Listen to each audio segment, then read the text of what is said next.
Welcome to WizeUp. I'm Paul Arthur. Going to talk about marriage today, love and respect. And before we jump in, a quick reminder to hit subscribe and tell your friends about us as well.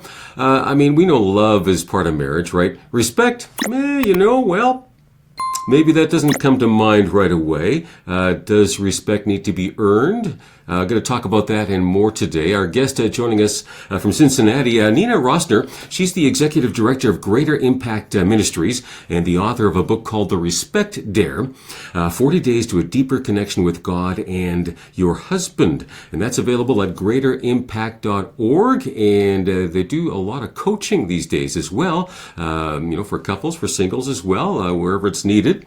And so you can check them out there again at greaterimpact.org. Nina, thanks for making time for us today. Hey, Paul, thanks for having me back. It's good to see you.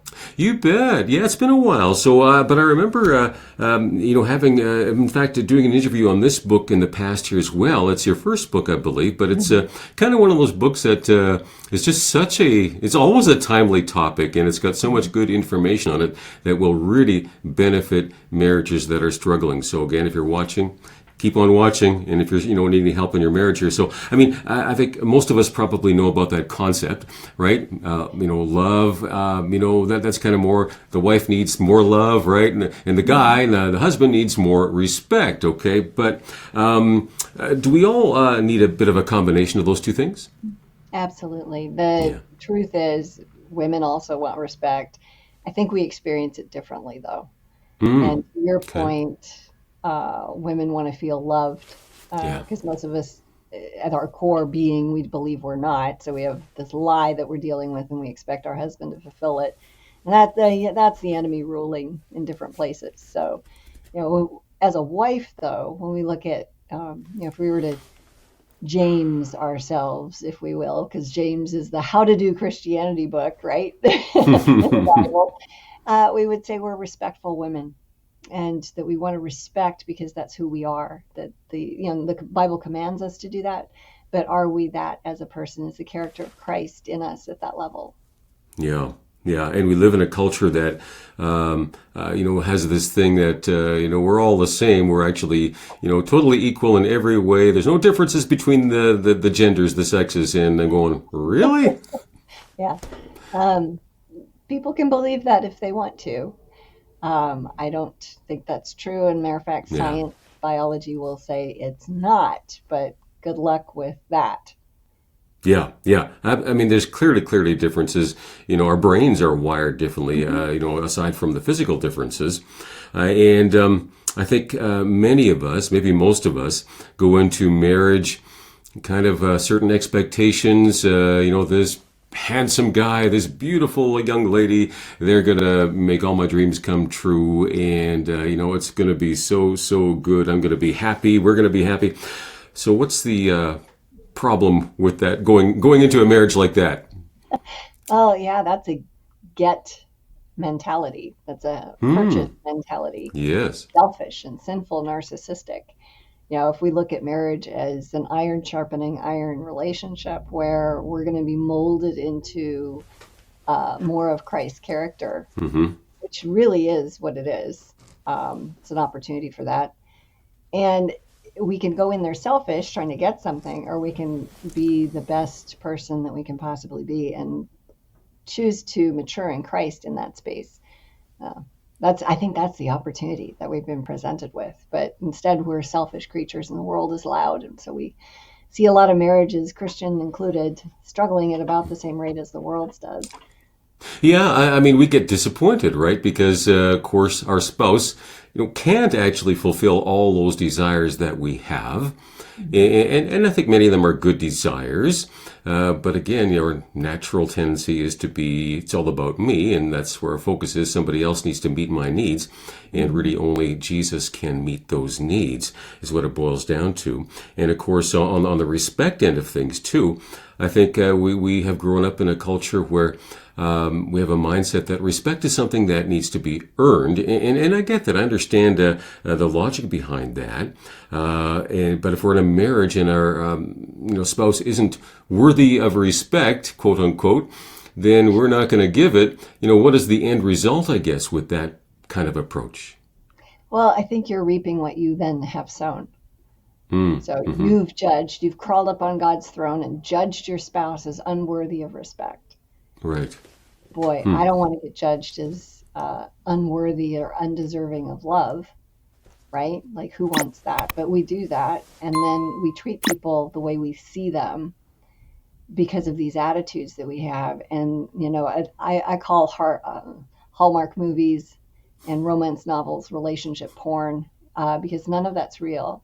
You really need to focus on the friendship that you have and stop trying to create the Disney princess experience. And, Yeah. who are you really, And then when you say this to women, they think you're betraying. They think I'm betraying my gender. It's like, come on, girls, put some big girl panties on and mature into the warrior that you are. You know, speaking truth in love in a respectful way, because you're not going to be effective. You're not going to have any influence. And so lots of, I don't like saying this, but it needs to be said. We need to grow up, everyone. And I'm not saying men don't too, but I don't really Yeah. Yeah. typically speak to men. I speak to women because I think that's more biblical as well. And as women, as followers of Christ, we need to emulate his character, and he's a respecter of all people. Hmm. Even God himself sent his son while we were but sinners. Yeah. He didn't wait for us to show up perfect. So who Yeah. do we think we are when Yeah. we It's a, judge our it's a, spouse? it's a tough hill to climb, and we'll get into some more details as to how to climb that hill to respect and love for one another.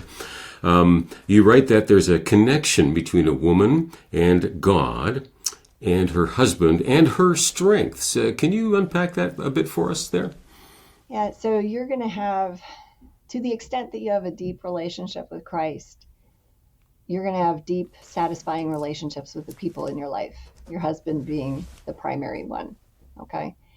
So if I have a shallow relationship with the Lord, then that means that I don't have the perseverance and the wisdom to then interact with literally anybody from a space of wisdom and the character of the Holy Spirit. Love, joy, peace, patience, kindness, goodness, gentleness, and self control is not going to manifest in my life because I don't have the source driving my behavior and the source in my identity overlapping to the point that I can't even tell the difference. I just walk in the spirit. I know the difference when I'm not. That's Hmm. sinful. I usually feel angry, bitter, resentful, all those sorts of things. That's not walking in the spirit, and That's the best time to keep your mouth shut, because you injure people around you when you're doing that. And so, the relationship we have with God, what we really believe about God, impacts literally every relationship that we have, and the depth of that connection. Have we followed him into wonder, and is our life full of joy? Because that is what we've been invited into.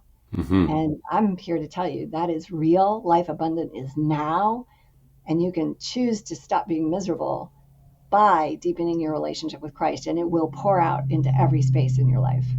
Apart from Yeah. I mean, that's what marriage should be, right? It should be peaceful. It should be a safe place, and it should be joyful. So you should be happy, right? The joy of the Lord doesn't mean that there's not tough times that come. That's just again a Hallmark pretend movie, right? Might be yeah, fun to watch for 90 minutes, but reality is marriages don't get fixed in 90 minutes. So. Now your book, again, if you're just tuning in here, the book is called The Respect Dare 40 Days to a Deeper Connection with God and Your Husband. That's available at greaterimpact.org. And so you've got 40 different dares, for us to try. And your first dare has to do with the expectations, which we touched on just a few minutes ago here. So we all have these expectations in marriage. But as you point out, some are reasonable, some aren't. So can you help us just figure out which ones are and which ones are? How do you tell the difference, I guess? yeah. So you kind of have to really settle in on what you think your role is when it comes to Hmm. expectations. When you're leading in a company and you expect your people to perform at a certain level, they usually do. They'll rise up to your level of expectation. And that's a healthy way of having an expectation because you're thinking the best of people. You let them know what your standards and expectations are, and then you reward them for doing it. But your husband's not your employee.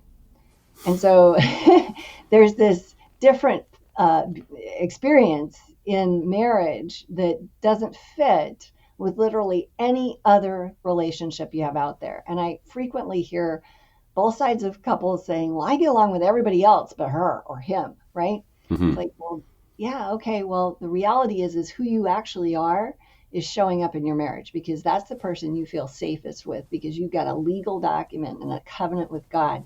And so you're going to be on your worst behavior more often with these people, because why not? You don't have to, right? They're not going to give you a paycheck at the end of the day. So what does this mean? So you've got these expectations. How godly are they? Is there grace in those things? Or do you have to have what you want so that you can be happy? Or is this, what does God want for me? Because the reality is that the Bible tells us that if you get married, you're going to have more trouble. And so it is a training ground. It's a vertical growth curve for working out your relationship with the Lord. It's iron sharpening iron, and that means heat and pounding. And it is absolutely one of the best places, because that we believe that conflict creates connection if you know what you're doing. Otherwise, it creates division.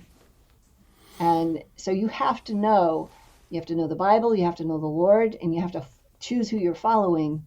And it better not be your flesh or the enemy, because if you do that, you've got division. Yeah, we always have to come back to that, don't we? Because when we look through our own eyes and our own expectations, rather than, again, how does God see my spouse? I have to remind myself of that, especially when conflict Yeah. comes. How does he see this situation? How does he see her or him? And that really does help a lot, I find. You suggest in the book that a lot of our conflict and how we respond to it comes out of how we were raised, what we experienced as children. So you kind of maybe take a look back at how I was raised, how was my spouse raised, and that'll give us some clues, right? Yeah. And a lot of our ways of being now, the way we attach to people in a healthy way, a secure way, or not in an insecure, people pleasing, or anxious, or avoidant, dismissive kind of way, comes from how we were treated as children. So that stuff's going to show up in your marriage. Yeah. And you can say that it shouldn't and that it doesn't, and you're impervious. It's like, yeah, it is. It really is. So have the awareness that that's there, and then do something about it, because just because that's how you are doesn't mean that you shouldn't be continuing to grow. Yeah, always growing, always growing. And I found it very helpful as well, just to go back and look at how we were raised, and just helps give us some understanding of where the other person is coming from and why, and then we can extend grace, accordingly, right? Yeah, and you talk about the importance of forgiveness in the book. I mean, the entire world knows that forgiveness is important, but I think a lot of times we don't know how to do that and don't have the grace to do it. You say it actually moves a person or a marriage forward. Mm-hmm. Yeah, there's actually physiological changes that happen in your brain Hmm. when you choose to follow God and obey Him in the forgiveness piece. Um, and you can't move forward if you're living and hanging on to the past. And what you also are doing is you're forbidding, basically, you're in the way of the Holy Spirit, creating a transformative experience for you and your spouse and your marriage if you don't forgive. And I work with clients that frequently will say, well, in the past, they blah, blah, blah. And then they're Hmm. slapping that onto this now. It's like, yeah, that's not happening right now. Well, he doesn't love me. It's like, he's in a marriage intensive with you. His behavior says he loves you. His pocketbook says he loves you. So you can keep living back there if you want to. That's a lie. And that's where the enemy wants you to stay. Or you can be fully present in the now, which is where Jesus is, but you're missing it. Like, Hmm. make a Yeah, choice. it's almost like a victimhood mentality Yes. that we get, Uh-huh. and those I found are quite destructive, Yes. because we essentially will always blame somebody else and won't take personal responsibility for our issues. Not saying that it's always the other person's issues or my issues, but we all have our own responsibilities on each thing, right? So let's Yes. take up mine and go from there. You're the only person you can really control. So you can control how you respond to the people around you, including your spouse, and you can stay focused on their bad behavior, but you get planks in your own eye. And that's what you can actually do something about. Most people that show up in any of our trainings or any of our coaching show up as victims, blaming their spouse for X, Y, and Z. But it's a mindset that keeps them stuck. I have two clients right now. The husbands had affairs, and they're night and day different people. One of them is the most miserable, just torn up person on the planet. She's like, I can't believe he did this. And she wants to know all the details around it. And I Right. finally said, I said, you are feeding the enemy and you are ruining your soul. You've got to forgive and let go of this thing. Have a funeral. And my other client is like, he sinned against God and me. And I created an environment that made that a little easier for him. Not that I'm responsible for that, but boy, it's an eye opener for me to look at what am I doing in my marriage and how can I be a better spouse? And she's moving forward at light speed. Their marriage is better than it's ever been as a result of the mindset, which hers is a leader's mindset, not a victim's mindset. My other person, I am close to saying, I don't think I can help you because you're staying stuck in the pit. And I've done, and that's where people move out of coaching to therapy because you need somebody. I don't get paid to listen to you complain about your spouse. I'm sorry. You want to move forward and change your thing? That's what I do. You want to stay miserable? Go find somebody else to talk to. Okay. Yeah. I mean, you're laying it out pretty frankly and on the line, and that is what you're saying. I believe is truth. And I mean, I personally have never seen anybody succeed in a marriage or in life, frankly, with a victimhood mentality. Somehow that has to get dumped in. It is a bit of a challenge at times, I think. Again, much of it perhaps even connected to childhood and how you've had this sort of thing modeled for you, but very, very important. Let me ask you, what are some of the biggest roadblocks, other than what we were just talking about here, to respect? And how do you overcome some of those? Yeah. I think what you mentioned earlier, that respect has to be earned. That I used to think that Yeah. before I became a Christian, that happened to me late in life. I was 22, and it was astonishing to me. I was like, "What? What do you mean I have to respect people that don't deserve it? What?" Yeah.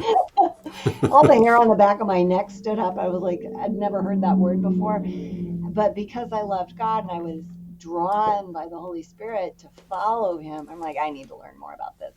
And the Lord dragged me kicking and screaming through a study on this. And I realized, ooh, I am so selfish. I want what I want when I want it. And I want this other person to be different. I don't want to do the hard work of seeing them the way that God does and that they're precious to the Lord. And that I'm actually sinning in judgment over that person when I criticize, condemn, and complain about them. Gossip, slander, all of it. Like, stop it. Hmm. So the roadblock is a mindset that is anti-biblical, that is very worldly, that it has to be earned, and that people are either deserving of respect or they're not. And I'm going to say, all people, all people are deserving of respect because they are created by the God of the universe. Hmm. Yep, All created in people. His image, and Exactly. so he loves them. So Yes. we should too. That's basically Amen. the model we have to follow, right? Yeah, I would agree. Um, you have an interesting chapter in your book called "Initiate." Oh. For no, Okay. no, for yeah, where's it go? Well, yeah, this could be a roadblock for sure. I think for most guys, sexual rejection, we see it, I guess, maybe as a form of disrespect. The woman, likely doesn't intend it as such, but so a bit of a sensitive topic. But so you're suggesting that women should initiate sex sometimes, and so all the guys out there watching, going, "Yay, Nina, go preach it." I don't know. How do you explain that one here? I guess. Well, so I think one of the wonderful things about masculinity is that the energy of masculinity is initiation. And so I'm stealing a little bit from that only because most men want to be desired by their Hmm. wives. I have not met a man, and I actually had a radio announcer one time say,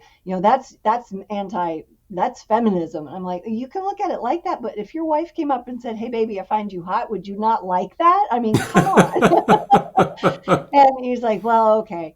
So I'm not suggesting all the time, but the Bible's pretty clear. Those verses in Corinthians pretty much leveled the playing field. They said his body's yours and your body's his. Like they equated that to level, which was kind of nice. And it's not in most women's wheelhouse because we're biologically different. We're not going to Hmm. even think about sex. But so I want to put that out there to ladies to think about sex once in a while and start something, because and this is one of the most important things women need to know about this, is that men have different hormones that bond than women do.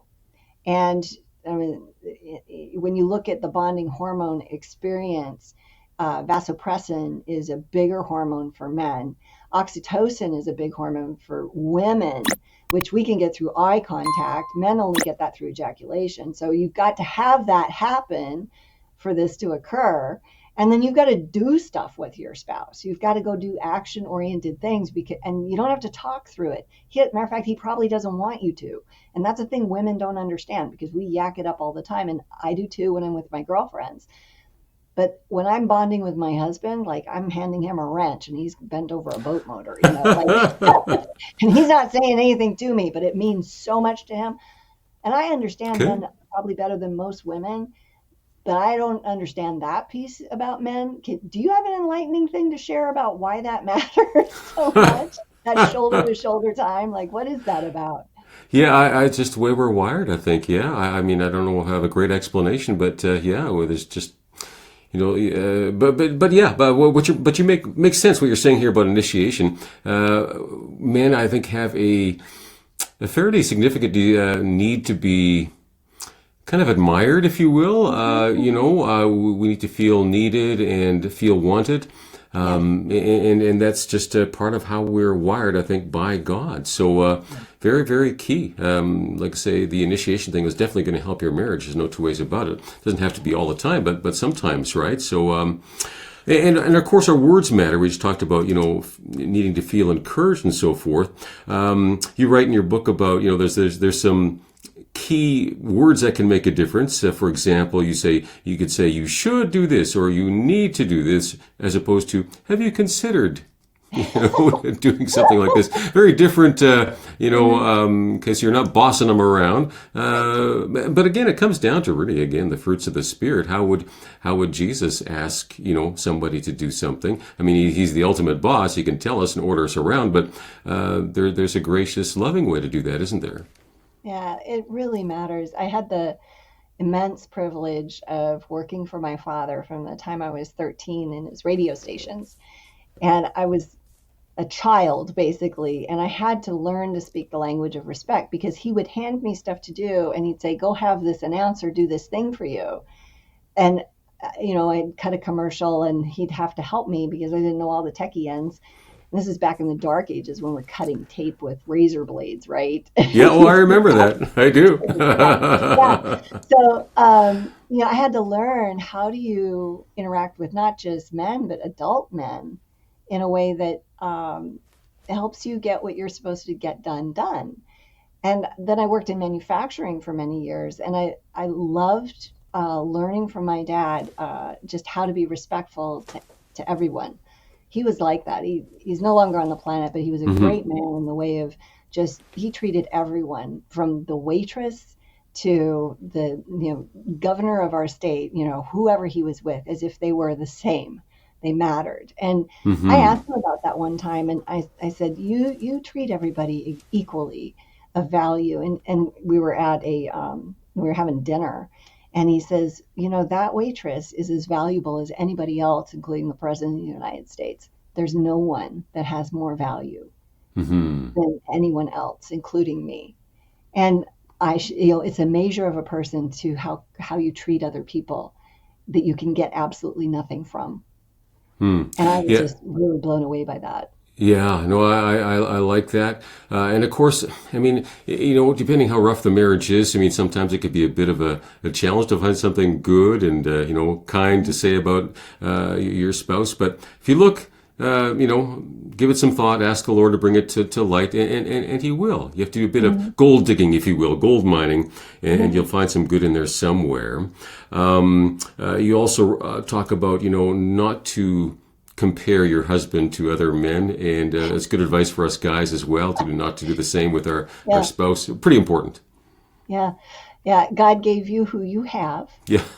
Um, my husband has this saying, he taught it to our kids, and so all of the Roesners say, to compare is to despair. Hmm.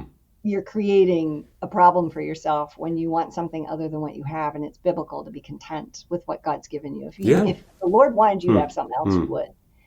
And I Hmm. think it's a reflection of our character Yeah. to whether or not we can see good in others, you know? You bet. Uh, Listen, so if we've got viewers perhaps watching who are frustrated, bored, tired of their marriage, and just wanting to give up. Any final thoughts of advice here to share with them? Yeah, so do something new together. Hmm. As long as you keep something new happening, you're never going to get bored. A lot of people get stuck in these ruts and then they get siloed. My husband and I bought a farm a couple of years ago, so we're raising turkeys and training dogs. We have a dog training class. Like we're having a blast together, and we're bad at some stuff. Like we can't dance. We did that too, and we'll do that again. You don't have to be great at whatever it is you're doing, but Okay. do something new, have an adventure, create friendship, and build on the friendship. If you're Sounds not good. spending that time, you lose it. Yeah, no, I like it. And I want to encourage people to, because I mean, you have people coming from all over. I mean, these days, of course, you can do this online, doesn't have to be in Mhm. person, but you do all kinds of coaching for marriages that are needing some help. So, again, your website, greaterimpact.org, and you can just, go to the appropriate, spot there. And of course, the book, really, I think can make a difference. The Respect Dare, and that is again available at greaterimpact.org. Thanks so much for being with us today, Nina. Thank you for having me, Paul. You bet. Hey, thank you for watching. Don't forget to hit subscribe and tell your friends about us as well. And of course, you can watch shows at wiseup.ca.